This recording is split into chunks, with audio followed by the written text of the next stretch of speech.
3.1 functions that includes domain and range. So a function in algebra, in mathematics, functions have a unique understanding with them, and we learn about lots and lots of different functions. So to define functions is to define relations. So a relations is what pairs inputs with outputs.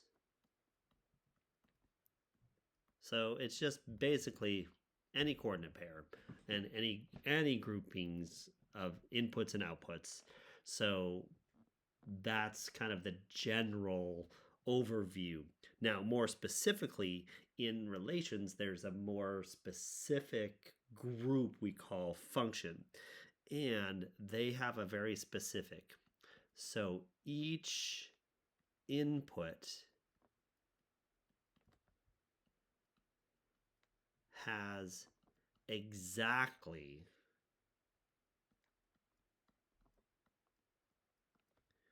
one output. And that is key, exactly one output.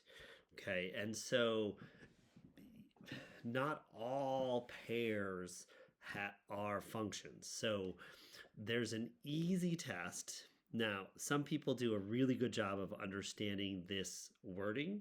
Each input has exactly one output, but sometimes it's kind of confusing. And so, depending upon the way it's given to us. So, what we can do is do a vertical line test.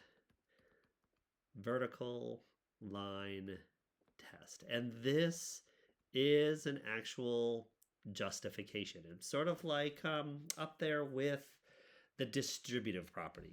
When you do the distributive property and you just do it correctly when you do it now. And so the vertical line test is very similar to that.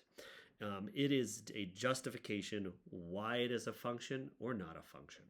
So what we do is we have a graph, and this is what I love about this one is we're going to make two graphs, one function and one not a function.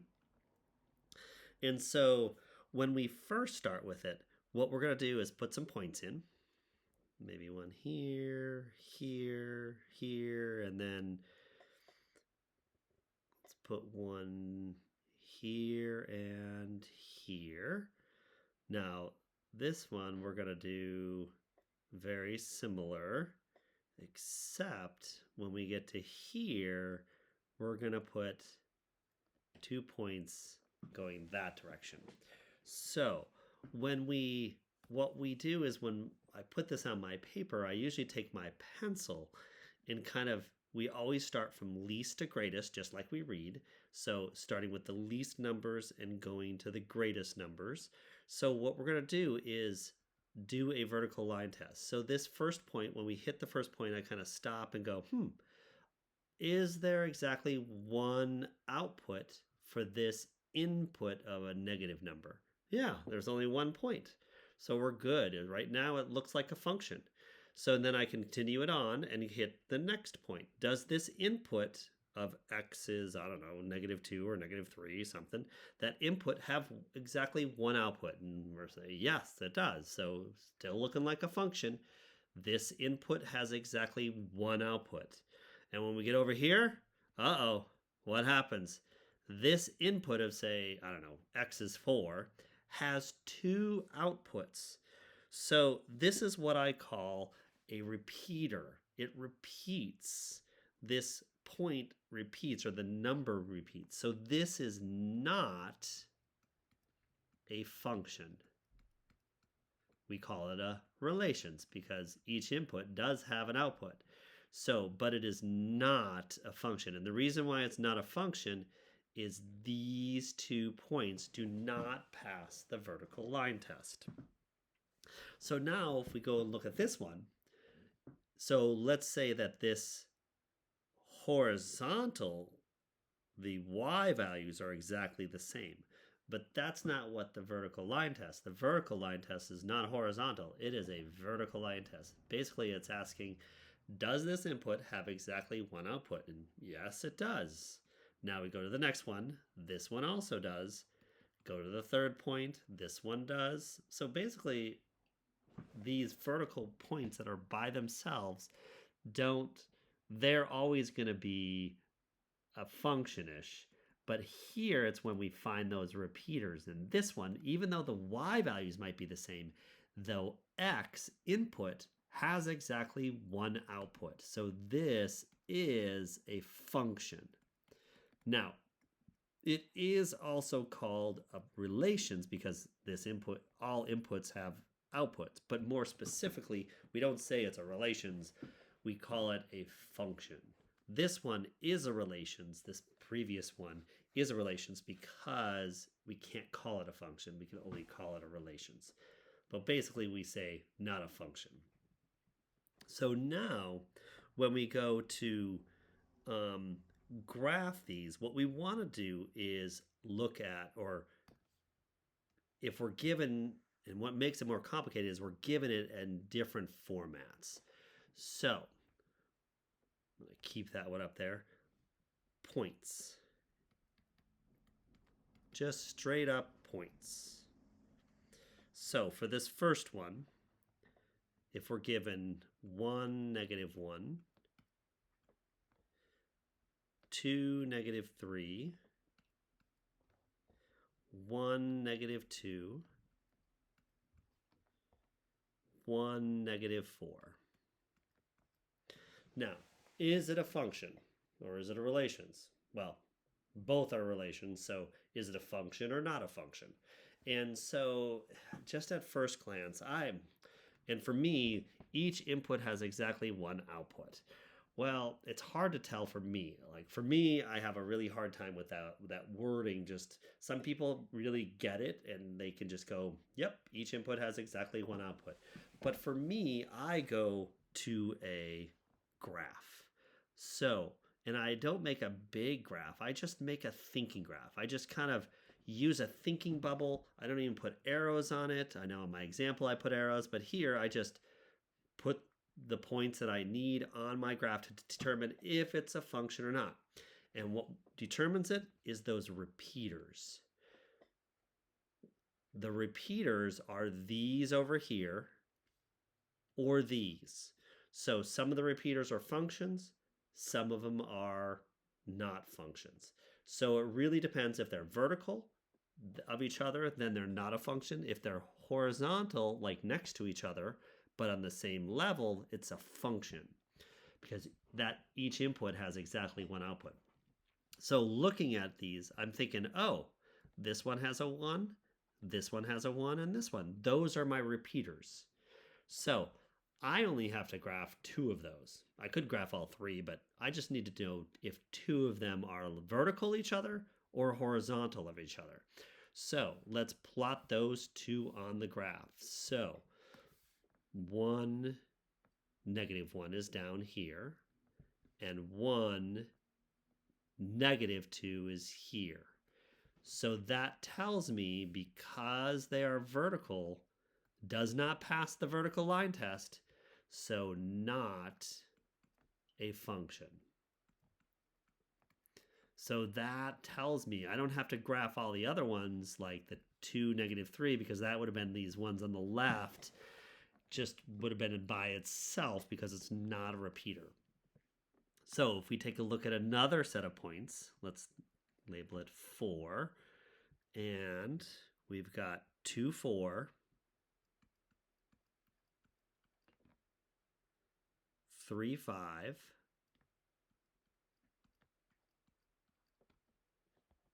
-2, 5,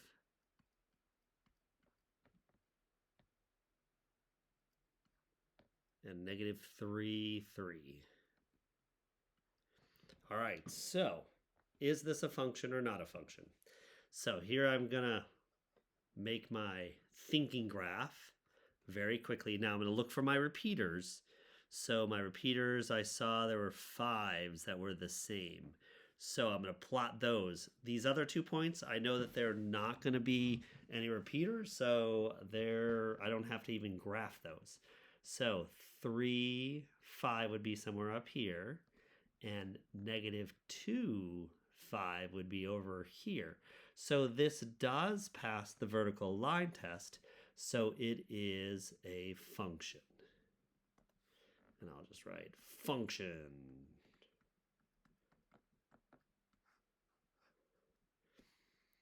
All right, so now what we're going to do is we're going to take these and make mapping diagrams.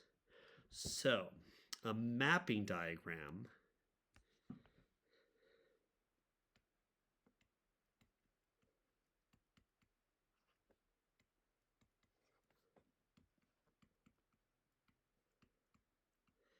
is a different way to organize the points. So right now they're organized as a point, as points. So it's organizing them with an X connected with the Y value of that. So in a mapping diagram, what we do is we take those pairs and we map them. Well, basically we group them first. So we have our inputs and our outputs. So our inputs are going to be in a group, and our outputs are also going to be in a group.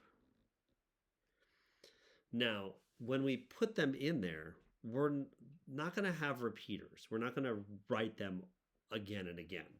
We're just going to, once we put them in, we're going to just have that number already in there. So I look at my numbers. Well, what are inputs? Inputs are X's. The outputs are Y's. So our inputs, X, are 1, 2, 1, and 1. Oh, so we just have 1s and 2. So a 1 and a 2 are the inputs. We don't go 1, 1, 1, and then a 2. We just write 1 once and 2 once.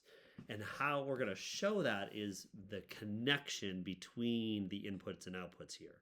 So we're going to draw some arrows, but we need the outputs right now, the Y values. So we've got -1, -3, -2, -4. So I like to do them in a nice kind of organized way. So -1, -2, -3, and a -4.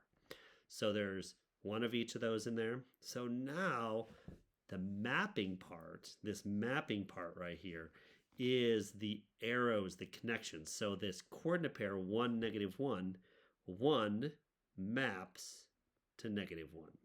So we'll draw an arrow, and it's important to put that arrow because it starts at the inputs and goes to the output. So that's our coordinate pair. Then the next coordinate pair is 2, -3. So I'm going to take 2 and map it to -3. Now I'm going to go 1, -2. So I'm going to go back to 1. And this is going to show how the 1 repeats itself.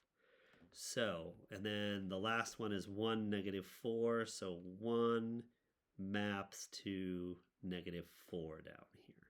So that's how we show that 1 is shown 3 times.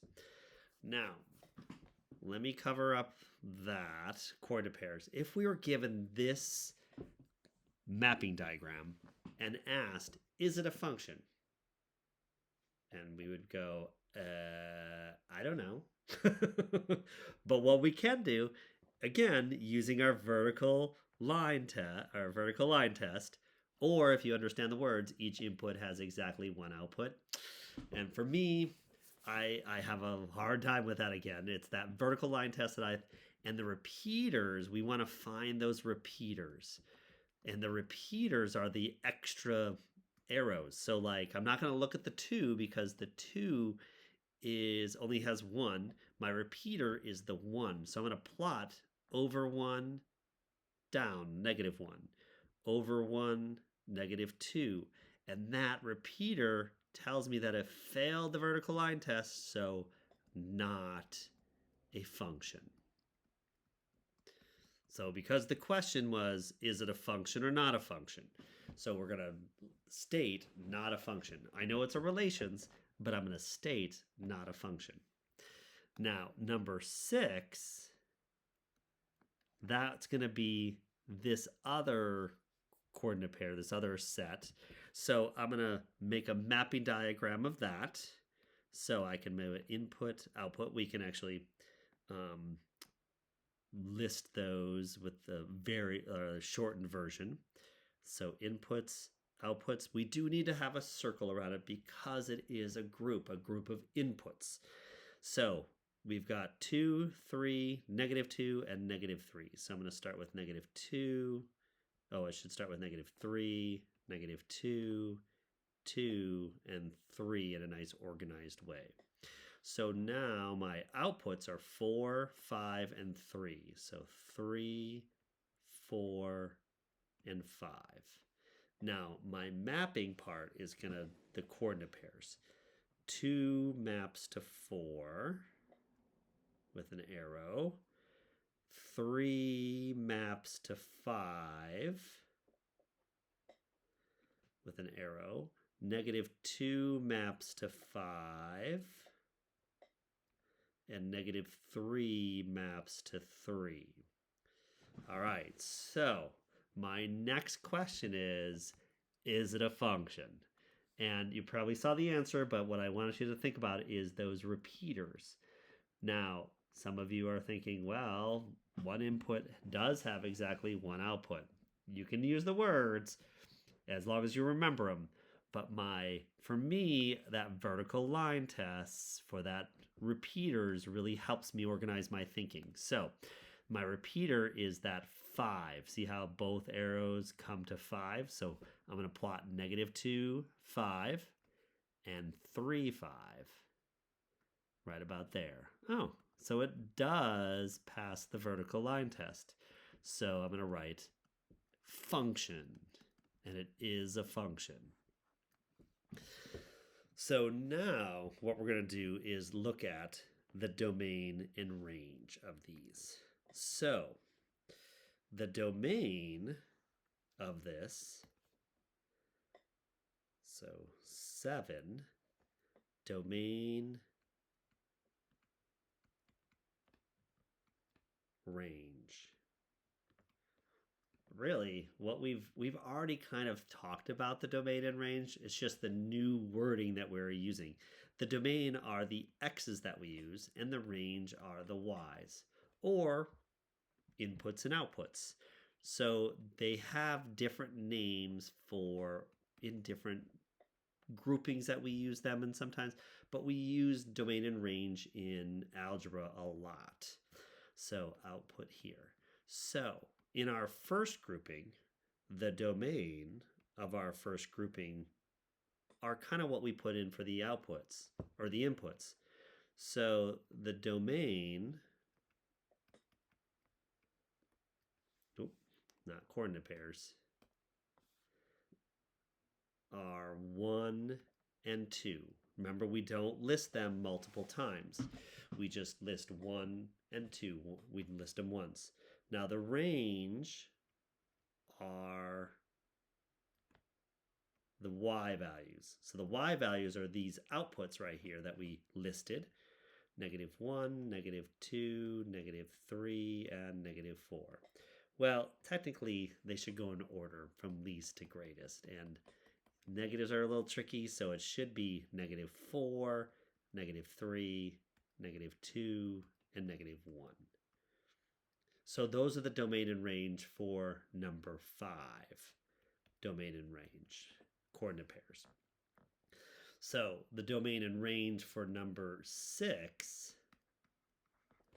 So domain, I like to set up all the structure first and then go look for the numbers. So these are brackets. Might take a little bit of practice. They're kind of loops with a little hook in the middle. It's the ones that are on your keyboard that you can look at on your keyboard to see they're up by the return or enter. So the domain, remember, D comes before R, so X comes before Y. So the domain, and I comes before O for input and output. So domain are the X's. So if we look at the x's, we've already put them in order here for our inputs. So -3, -2, 2, and 3. And then we're going to put a closed bracket. Take your time, don't rush it. And for the range then are these numbers here. Oh, 3, 4, and 5. 3, 4, and 5 are the domain and the range. So now when we get to a little bit more complicated one, this is going to take a little bit of setup. So we're going to do a little graph. This one will be with arrows because we want to make a little bit more accurate graph here.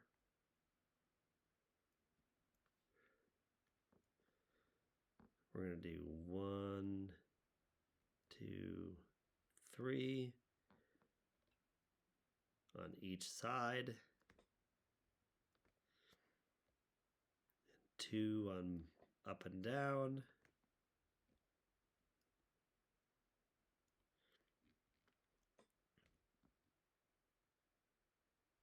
All right, we'll put a point there,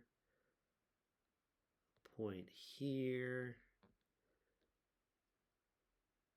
point there, and a point there. So now we're going to try to draw a straight line there. Straight line there. There we go. So, question. First off, is this a function? So I'm going to test it with my vertical line test, and I'm going to take and kind of run my pencil all the way across. And a line actually consists of an infinite number of points. So if I run these vertical line tests infinitely, will there ever be 2 going vertical? And there isn't. So this is a function. So I'm going to take off all my things and I'm going to write down it is a function because every point, there is exactly 1 point. Every input has exactly 1 output. So this is a function. Even though there are an infinite number of points, it's still a function. So now what we're going to do is we're going to define the domain and the range of this function. So I'll set up my structure here first. So remember the domain are the x's. So which ones are the x's? So the x's are these going from this point all the way to this point. This is the domain of those. So we're actually using this point, which is -3, all of these points in between up to +3. And if I look at it on the axes, oh, look at that. That's an AND statement. So how do we write an AND statement? Well, we use the lowest number down here, and we use the greatest number up there. And then which variable are we using? X or Y? Domain is the X, so we're going to put the X in there. So I'm going to go back to this one. So I'm going to use the X of -3 and the X of the +3 on the far end. I'm going to close it off at the same time. I thought about that it needed to be X in the middle, and it's all those numbers in between. So it's going to be less than. Now, do I include the equals? Yes, because I did include this X value here. So I'm going to include the equals. And same thing that happens down here, the x's that are greater than that. And that's my domain of my x values, meaning that the x's that I use in that. And so we use our compound inequality to help us define all of those infinite number of points. Now, the range are the y values. So the range are these, not that far down. We want to go from 2 and -1. So this is the range. So -1 is the smallest number down here. So that's this one right here, up to a +2 here. And it's all those in between. So we're going to include the points on the outsides. And because it's the range, we're using the y values. Range is y. We have to use the y values there. And then I'm gonna try to do it too quick. So we want to make sure that we're practicing it so it gets better. And that is how you find function or not a function, and the domain and range, along with utilizing mapping diagrams and coordinate pairs.